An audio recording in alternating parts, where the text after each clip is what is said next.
네, 반갑습니다. 오늘 말씀은 마태복음 25장을 보겠습니다. 25장 14절에서 19절 말씀입니다. 10절까지인데 너무 기니까 우리 14에서 19까지만 읽고 전체를 보도록 하겠습니다. 우리 교독할게요. 또 어떤 사람이 타국에 갈 때 그 종들을 불러 자기 소유를 맡김과 같으니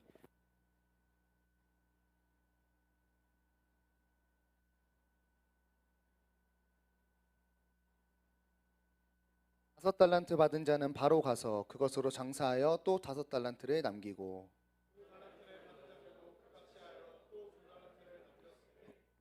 한 달란트 받은 자는 가서 땅을 파고 그 주인의 돈을 감추어 두었더니 오랜 후에 그 종들의 주인이 돌아와 그들과 결산할 때 아멘. 우리 달란트 관련된 이야기를 해보도록 하겠습니다. 여러분, 달란트 하면 뭐가 가장 먼저 떠오르시나요? 우리 수련회 때 했던 거 있는데 네, 달란트 시장이 많이 떠오르죠. 달란트 시장 너무 재밌고 아름다운 저희에게 추억인데 또 신학생들 사이에서는 또 교회 연구소에서는 논란의 중심이 되기도 했습니다. 달란트 시장이 과도한 기복주의를 이끌어낸다 혹은 아이들끼리 과도한 경쟁을 부추겨서 교회에서 안 좋은 이미지를 만들고 있다라고 많이 이해가 되고 좀 이야기를 했었어요.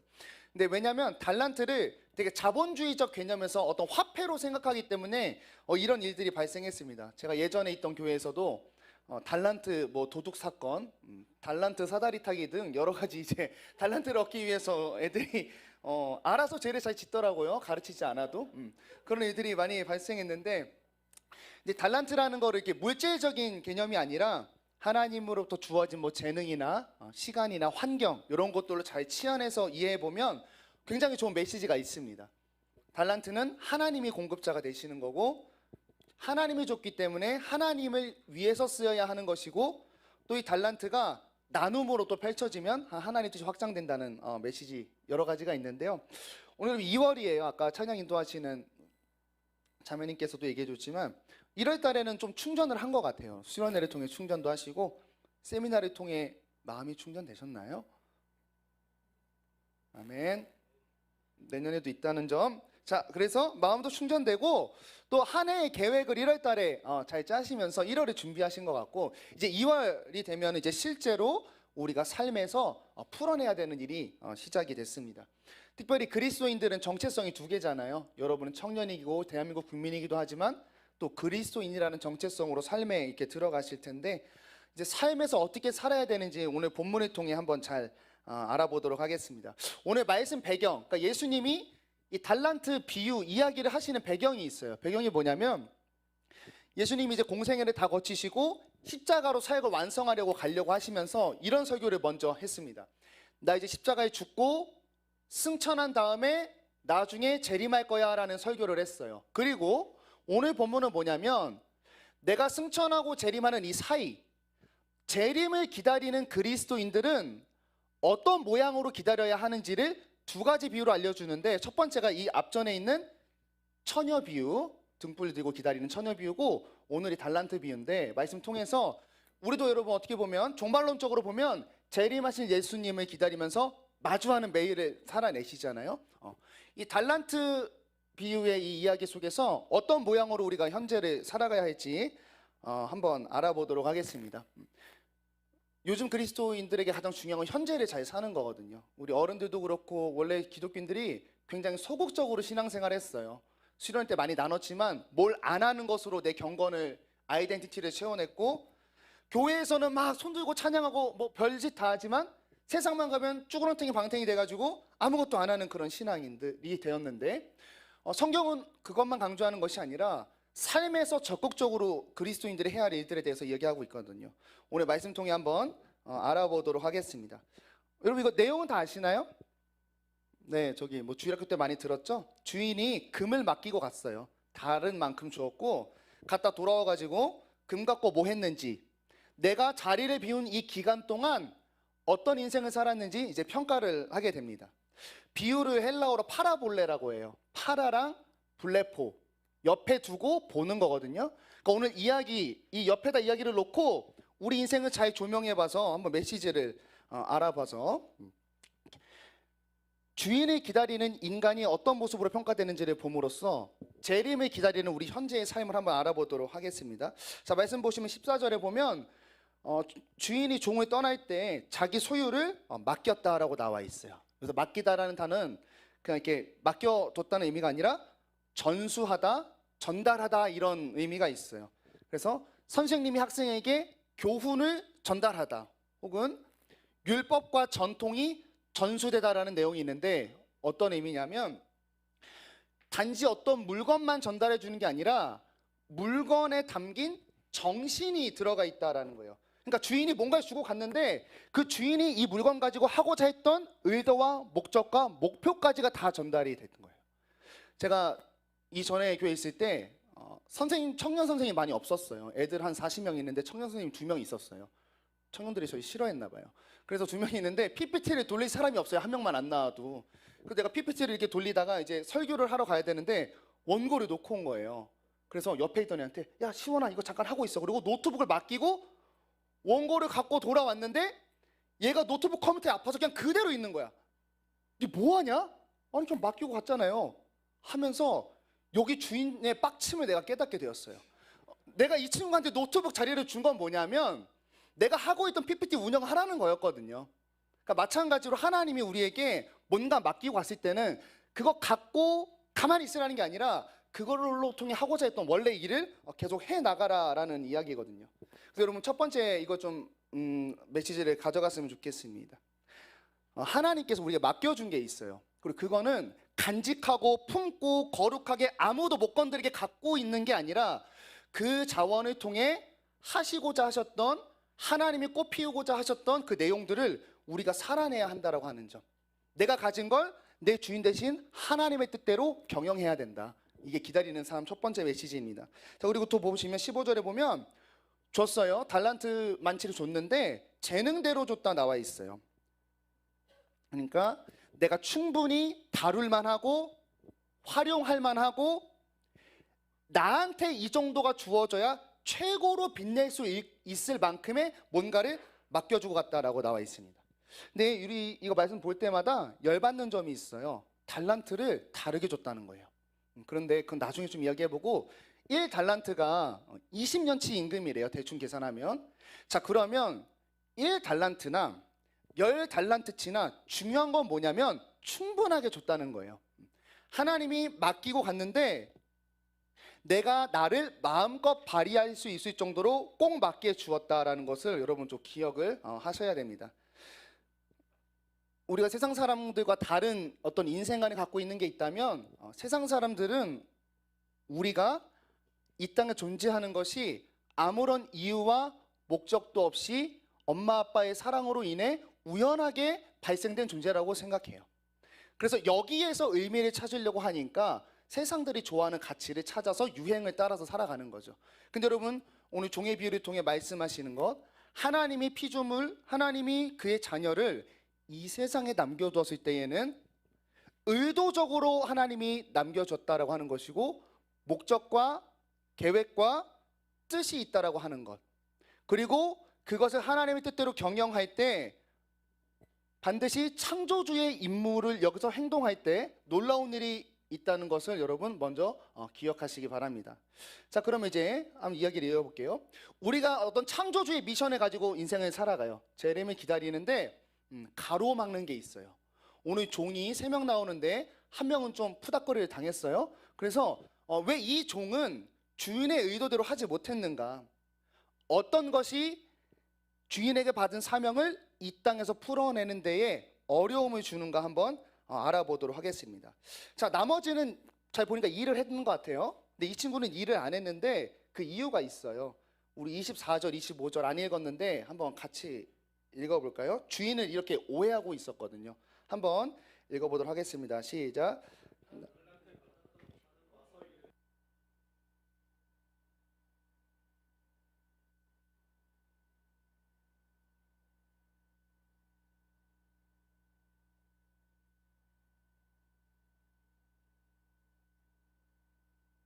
아멘.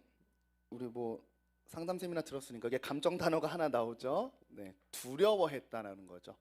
두려움 때문에 이 땅에서 하나님의 일을 안 했는데 어떤 두려움이었냐면 주인에 대한 오해에서 비롯된 두려움이었어요.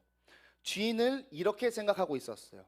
우리 주인은 수고하지 않고 남의 것을 빼앗아서 자신을 채울 정도로 결과물만을 탐하는 아주 무서운 사람으로 주인을 생각했어요.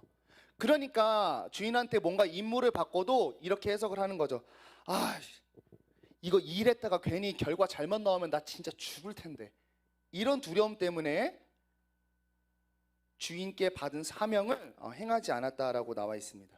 저도 이 달란트 비유를 묵상하면서 뭐 하나, 두 개, 10개 줬잖아요. 나는 우리 애들도 그렇고 10개 받은 사람은 굉장히 부러워했지만 저는 사업적 소원이 없어서 그런지 저는 10달란트를 주면 되게 부담스러울 것 같다는 생각을 좀 하게 되었어요.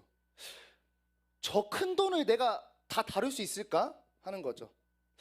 저 큰 돈을 준 만큼 큰 일을 내야 되는데라고 하는 두려움이 솔직히 저한테 있었고, 또 큰 돈을 준 만큼 기대하는 게 있을 텐데 실망시킬까 봐 또 큰 결과를 내야 되는 그런 부담감이 좀 있었습니다. 그럼 오늘 이 종과 저처럼 하나님은 우리에게 달란트를 줬을 때 두려움을 주려고 줬을까? 어쩌면 우리도 이 주인에 대한 오해를 하고 있는 것 같아요. 왜 오해를 하게 되냐면 우리가 자본주의 사회에 살고 있기 때문이에요. 기브 앤 테이크가 확실한 그런 세상에 살고 있고, 엄마들에게 밥값은 해라 라는 소리를 들으면서 인생을 살아왔고, 월급 루팡이 되지 말아야 한다, 또 인과의 법칙에 대한 학습을 하다 보니까 하나님과의 관계에서도 이런 거예요. 하나님이 십자가의 아들을 죽이실 정도로 은혜를 나에게 입혀버렸는데 하니까 벌써 뭐가 생기는 거예요? 부담감이 생기는 거죠. 내가 태어나면서 남들은 없는 이런 재능을 갖게 하신 것 감사한 거지만 부담감이 생기는 거죠. 나는 아직 아무것도 모르는데 갑자기 나를 목장으로 세워버렸어. 부담감이 생기는 거죠. 나는 우연히 수능을 잘 봐서 좋은 대학교 들어가서 직장에 턱 들어가는데 할 수 있는 게 하나도 없어. 부담감이 생기는 거예요. 왜냐하면 우리 이렇게 생각하죠. 하나님이 우리에게 큰 걸 줬을 때는 우리도 큰 거를 해줘야 된다. 마땅한 결과물을 내놓아야 된다라는 하나님에 대한 오해가 있습니다. 그래서 공부를 해도 두각을 나타내야 되는 거고, 졸업을 해도 대기업에 들어가야 된다고 생각하고, 체육을 해도 국가대표는 해야 돼. 악기팀을 해요? 다른 교회보다 잘해야 돼요. 목장을 맡았어요? 우리 목장 출석률이 좋아야 되는 거고, 내가 임원을 맡았어요? 내가 임원을 한 이상 우리 청년부는 형통해야 돼 라고 하는 부담감, 또 이거를 잘 못했을 때 하나님한테 다가오는 이 죄책감과 실망감과 한편의 두려움 때문에 우리는 주어진 일을 시작하기도 전에 멈춰버리는 경우가 굉장히 많이 있습니다. 근데 그러면 오늘 말씀 통해서 그럼 맡기신 주인은 우리에게 뭘 원하시나? 우리 21절, 23절 보면 이 두 종은 칭찬을 받았는데 거의 복붙해 놓은 것처럼 똑같은 내용으로 칭찬을 받습니다. 뭐냐면 달란트를 불렸다고 칭찬받지 않았다는 거예요. 뭐에 칭찬을 받냐면 네가 적은 일에 충성했기 때문에 칭찬을 받았거든요. 그러면 충성이 뭘까? 충성은 누군가 나에게 맡긴 일을 가지고 무엇을 얼마나 남겼는가가 아니라 이 사람이 나한테 뭔가를 맡기면서 하라고 했던 일, 뜻, 의도, 목적대로 내가 하는 게 충성이거든요. 그러니까 하나님이 우리에게 원하는 건 뭐냐면 내가 너에게 이런 정황과 재능들을 준 나의 뜻이 있거든요.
그런 파워 집단에 그리스도인이 몇 명 있을 것 같아요? 퍼센티지?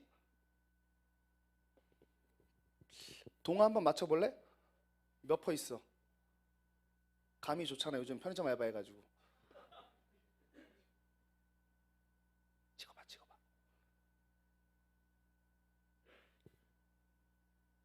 의외로 진직합니다. 네. 대략적으로 조사했을 때, 물론 제가 5년 전 통계를 보고 와서 굉장히 좀 그렇지만 40% 정도가 그리스도인이라고 해요. 생각보다 많은데 여러분 혹시 이런 파워 집단들의 삶을 봤을 때 거기에 하나님 잘 보이세요? 우리가 마주하는 건 뇌물과 비리와 경쟁과 겉모술수만 확인할 수가 있었습니다. 그러니까 그들은 자신이 받은 달란트로 뭘 보여주고 있고 뭘 못하고 있냐면 내가 뭔가 성취는 했는데 나에게 성취를 준 주인의 의도가 없는 거예요. 내가 이걸 갖고 뭘 목적으로 해야 하는지, 뭘 계획해야 하는지, 어떤 것을 바꿔야 하는지가 없으니까 뭐만 따를 수밖에 없는 거예요. 가졌는데 만족감이 없으니까 뭐 해요? 쾌락을 쫓는 거죠. 여러분, 그리스도인들은 결과나 성취를 목적으로 하는 게 아니라고 하는 점.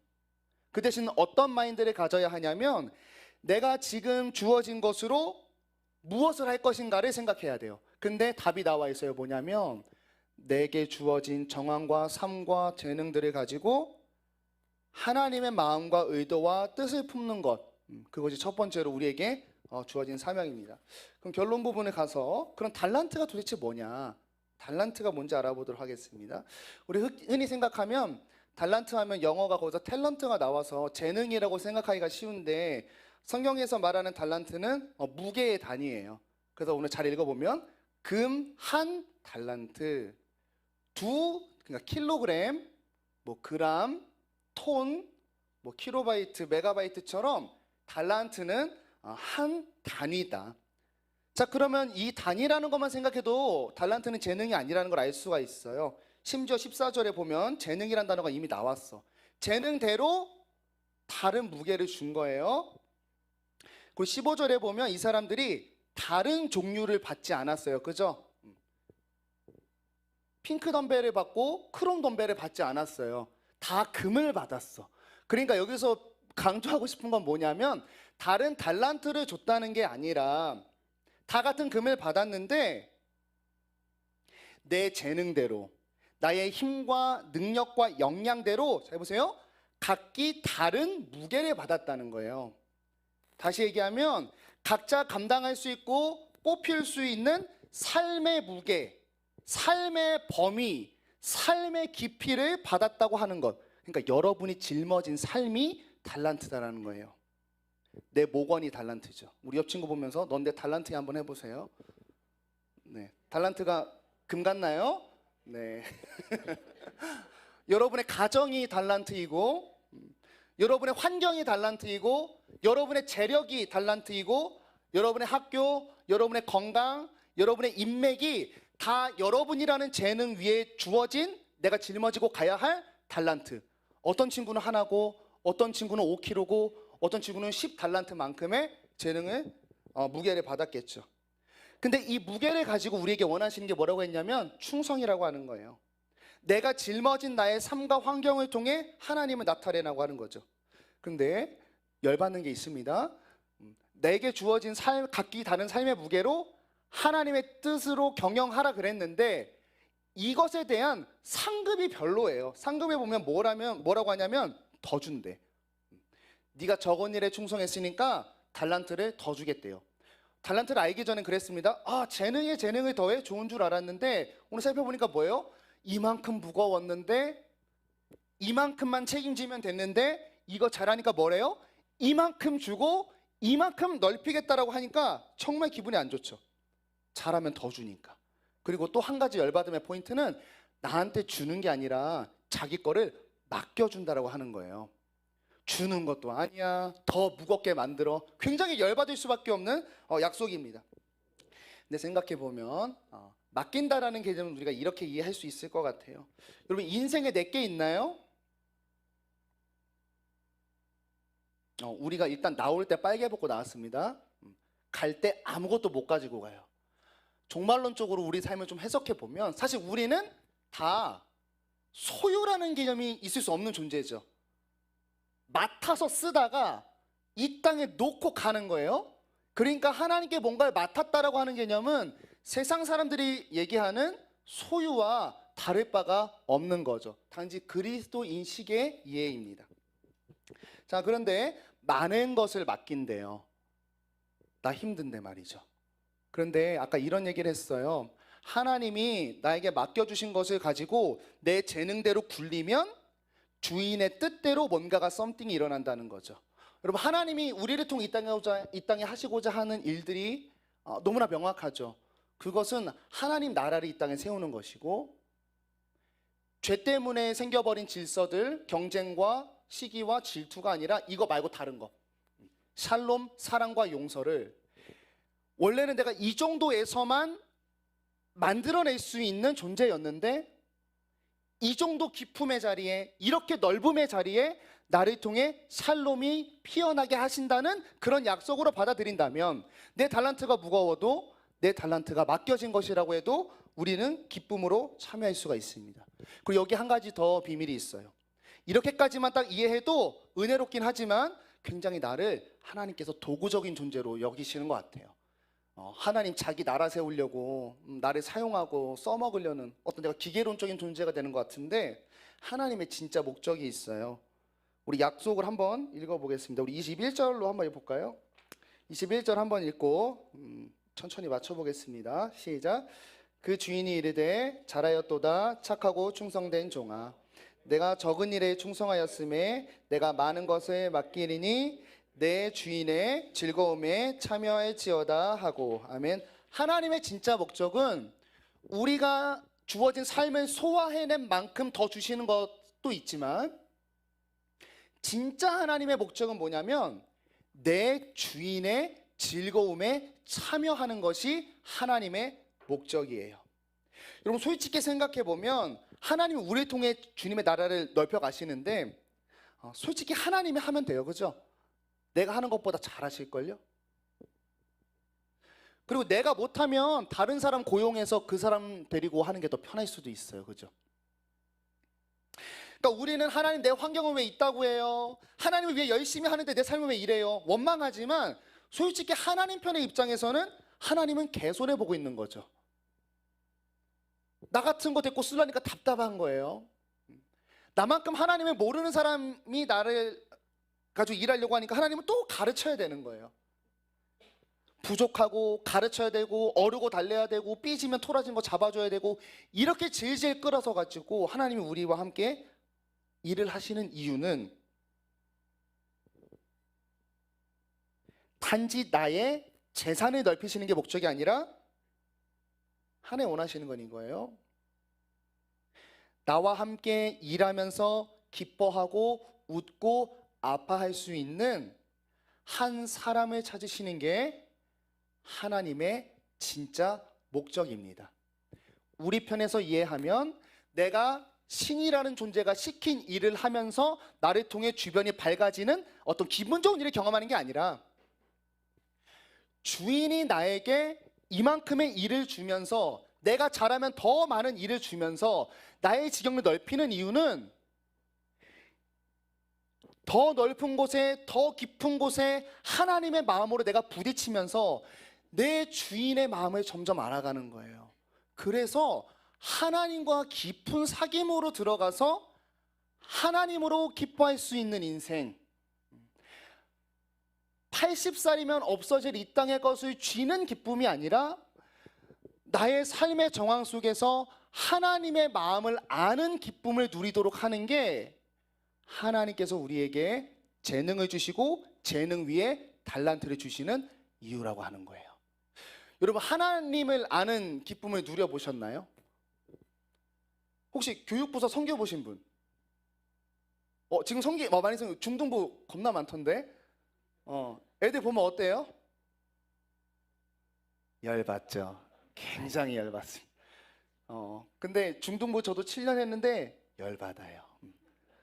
저번 주에 웃었어요? 이번 주 왔는데 썩었어요? 이유가 없어요. 어느 날은 나에게 선물을 줘요. 어느 날은 나 보고 토라져서 가요. 이유가 없어요. 호르몬이 그러하대요. 너무 힘들었는데 그 걷잡을 수 없는 솜사탕 같은 그런 아이들을 계속 사랑하면서 이런 마음을 갈게 되더라고요. 그냥 하나님이 보여주는데 너무 열받아서 기도했거든요. 하나님 진짜 쟤 죽이고 싶어요. 안 나왔으면 좋겠어 기도하는데, 기도하고 이제 그런 거 배웠거든요. 내가 막 말하는 기도 다음에 묵상하면서 좀 듣는, 어떤 마음을 주신지 기다려라. 기다리는데 야 네가 그렇다, 이런 마음을 주셨어요. 하나님이 나를 향해 그런 마음을 품어 오셨다는 걸 내가 열받는 애들을 보면서 하나님의 마음을 이해하기 시작하니까 그때부터 너무 은혜로운 거예요. 애들을 볼 때마다 와 이 쓰레기, 하나님 아 내가 쓰레기 이러면서 진짜 그 다음부터는 우리 그 말 안 듣는 아이들을 내가 사랑하면서 끈질기게 연락하는 그 순간들이 기쁘기 시작했어요. 그리고 달란트 비유처럼 한 명만 패급이었거든요. 더 늘리셨어요. 더 늘리셔서 난 더 깊고 넓게 하나님의 열받음을 이해할 수 있었어요. 그런데 여러분 정말 기뻤어요. 왜냐하면 내가 하나님을 이해한 만큼 내가 받았던 사랑이 얼마나 큰지가 알아지기 시작했거든요. 여러분 다음 세대를 섬기는 것뿐만 아니라 여러분이 어떤 사회 속에서 공의와 질서를 세우시는 작업들, 뭐 법조계나 이런 곳에 계신다면 하나님이 얼마나 이 땅에 많은 사람들의 알고리즘을 다 계산해가지고 아무도 상처받지 않게끔 얼마나 이 땅을 치리하고 계시는지 그 복잡한 심경을 이해하기 시작하면 하나님과 그 기쁨으로 들어가면 너무나 행복해요. 복지의 계열에 속해 계셔서 하나님의 그 애끓는 마음을 배워가시는 것, 예술을 통해서 창조의 아름다움을 하나님과 공유하는 것, 여러분 이런 게 생길 때가 정말 기쁘더라고요. 제가 전교 3등을 한번 한 적이 있어요. 기뻤습니다. 5분 기뻤어요. 근데 이런 하나님의 마음을 아는 기쁨은 내 인생을 바꿔내기 시작하고 정말 잔잔히 그러나 끊이지 않게 나의 인생을 덮어가시는 그런 기쁨을 깨닫게 되었습니다. 여러분 피조물은 창조주를 알아갈수록 헤아릴 수 없는 기쁨이 시작돼요. 여러분이 처음에 하나님과 인격적인 만남을 하셨을 때 주님 앞에 나의 모든 것을 회개하는 그 순간에 여러분이 깨달은 건 뭐죠? 나의 쓰레기성. 이것보다 더 중요한 게 뭐예요? 그런 나를 향한 하나님의 마음을 아셨기 때문에 행복하시지 않았어요? 여러분 우리는 삶을 통해서 하나님의 마음을 아는 것, 하나님과 깊은 교제로 들어가는 것, 그러기 위해 나에게 달란트를 주셨다라고 하는 점, 여러분 이것을 꼭 기억할 수 있기를 바랍니다. 그래서 여러분 그리스도인의 노동과는 뭐냐면 주어진 환경을 하나님으로 대하면서 하나님의 마음을 알아서 하나님 때문에 기뻐하는 거예요. 그런 인생이 우리에게 주어진 아름다운 인생입니다. 여러분 말씀을 마치겠습니다. 여러분 우리는 나의 주인 되신 하나님의 놀라운 뜻과 계획을 가지고 역사 속에 보내진 존재가 여러분 그리스도인이에요. 그리고 창조하신 우리 피조된 각자의 역량과 힘과 모양을 따라 여러분의 삶에 다른 무게의 달란트들을 지금 주셨을 겁니다. 근데 때론 그 무게가 너무 무거워서, 때론 그 지경의 범위가 너무 넓어서 답답하고 도전하기 전부터 두려울 때가 있어요. 여러분 2024년도 지금 새로운 달란트들이 더해졌을 것 아닙니까? 되게 두렵지만 두려워하지 말 이유가 있어요. 왜냐하면 하나님이 재능대로 주셨거든요. 나라는 인간으로 주어진 달란트의 영역을 하나님의 빚 내기에 충분한 만큼 주셨거든요. 그리고 그거 나만 그렇게 할 수 있기 때문에 꼭 맞게 주셨거든요. 그래서 이제 우리가 해야 될 것은 뭐냐, 나에게 주어진 어떤 상황 앞에서도 또 내가 마주하는 어떤 사람 앞에서도 하나님의 나라를 세우고 하나님의 가치로 사람을 대하는 충성만이 우리에게 남겨져 있는 것이죠. 그럴 때 뭐가 약속되어 있는 거예요? 더 많은 현실을 마주하게 하고 더 많은 사람들, 더 많은 재력들, 더 많은 인생의 내용들을 나에게 복잡하게 더해 주시면서 하나님의 마음을 더 깊게 알게 하실 거예요. 그리고 여러분의 삶을 통해 하나님을 더욱 알아가실 거예요. 그리고 그래서 세상은 절대로 누릴 수 없는 하나님과 교제하는 아름다움을 누리게 될 겁니다. 여러분의 약함을 주어진 환경의 무게를 두려워하지 마시고 재능대로 두신 하나님을 신뢰하시면서 하나님으로 세상을 마주하셔서 하나님을 아는 기쁨을 누리는 우리 청년부터 될 수 있기를 예수님의 이름으로 축원합니다. 우리 함께 찬양하겠습니다.